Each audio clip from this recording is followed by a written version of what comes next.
Visakha Pendurthi police station పరిధిలో ద్విచక్ర వాహనాలను అపహరిస్తున్న కిషోర్ కుమార్ అనే వ్యక్తిని అదుపులోకి తీసుకుని అతను వద్ద నుండి సుమారు 12 లక్షల రూపాయలు విలువ చేసే 20 ద్విచక్ర వాహనాలను స్వాధీనం చేసుకుని నిందితులను రిమాండ్కు తరలించడం జరిగిందని క్రైమ్ డీసీపీ లతా మాధురి మీడియాకు తెలియజేశారు. నిందితుడు కిషోర్ కుమార్ విశాఖ చుట్టుపక్కల ప్రాంతాలలో ద్విచక్ర వాహనాలను దొంగలించి ఒరిస్సా, రాయగడ, ఛత్తీస్గఢ్ ప్రాంతాలలో విక్రయిస్తున్నాడు. ద్విచక్ర వాహనం పోగొట్టుకున్న యజమానులు సరైన పత్రాలతో పెందుర్తి పోలీసులను సంప్రదించినట్లయితే వారి వాహనాలు తిరిగి ఇవ్వడం జరుగుతుందన్నారు.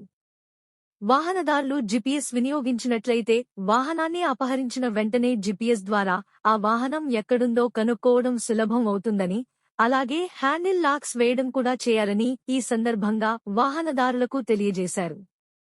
ఈ కేసులో ఉత్తమ ప్రతిభ చూపిన 11 మంది పోలీస్ సిబ్బందికి అభినందనలు తెలిపారు.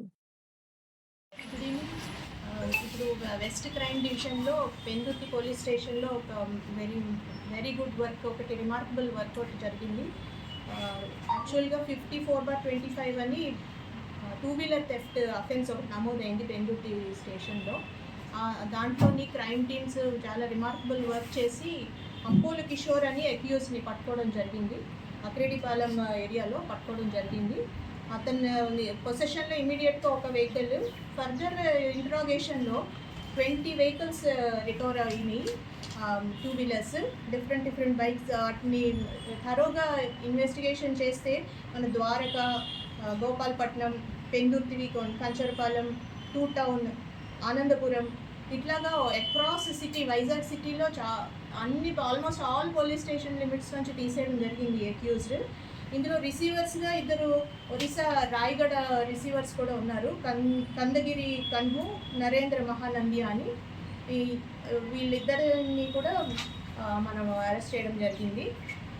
దీంట్లో చాలా ఎగ్జాంపులరీ వర్క్ మన పెందుర్తి ఎస్ఐ గారు సూరిబాబు గారు తనని గైడ్ చేస్తూ వెస్ట్ క్రైమ్ సిఐ గారు మరియు ఏసీపీ క్రైమ్స్, ఇదంతా కూడా సిపి గారు డాక్టర్ శంకర్వ్రత బాక్షి గారి గైడెన్స్ వల్ల జరిగింది.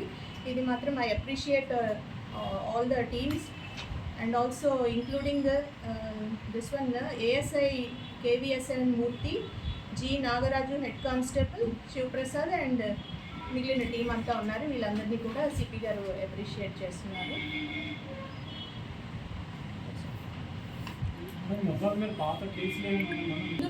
స్టేషన్లోనే ఉన్నాయండి. అప్పుడు కూడా బైక్ అఫెన్సే జరిగింది, అందులో కూడా అరెస్ట్ చేసాం. ఇది సెకండ్ టైం అనమాట, మళ్ళీ దొరకడం సెకండ్ టైం కదండి, second time. So repeat offender ఇతను. కానీ ఈసారి 20 బైక్స్ రికవర్ చేయడం అనేది చాలా రిమార్కబుల్. ఇందులో 13 అయితే ఎఫ్ఐఆర్స్ ఆల్రెడీ ఎగ్జిస్టింగ్ ఉన్నాయి. ఇంకొక 7 బైక్స్కిను ఎఫ్ఐఆర్స్, కంప్లైనెంట్స్ ఐడెంటిఫై చేసి ఎఫ్ఐఆర్స్ నమోదు చేయాల్సి ఉంది. ఇంకొకటి ఇందులో ఒకటి విజయనగరం బైక్ కూడా ఒకటి ఉంది, విజయనగరం ఎఫ్ఐఆర్ది కూడా ఒక బైక్ రికవర్ చేయడం జరిగింది. ఈ బైక్స్ ఎప్పుడైనా చోరీ జరిగితే ఇమీడియట్గా రికవర్ అవుతాయండి. పోలీసు ఇంత ఎఫర్ట్స్ పెట్టి పట్టుకోవడానికి కొంచెం టైం పడుతుంది. దానికంటే ముందుగా జీపీఎస్ లాంటివి సైంటిఫిక్ టూల్స్ పెద్ద కాస్ట్లీ ఉండవు, అవి యూజ్ చేస్తే మాత్రం ఈ అఫెన్సెస్ కొంచెం తగ్గుతాయి. ఇది పబ్లిక్కి ఒక అడ్వైజరీగా చెప్తున్నాను.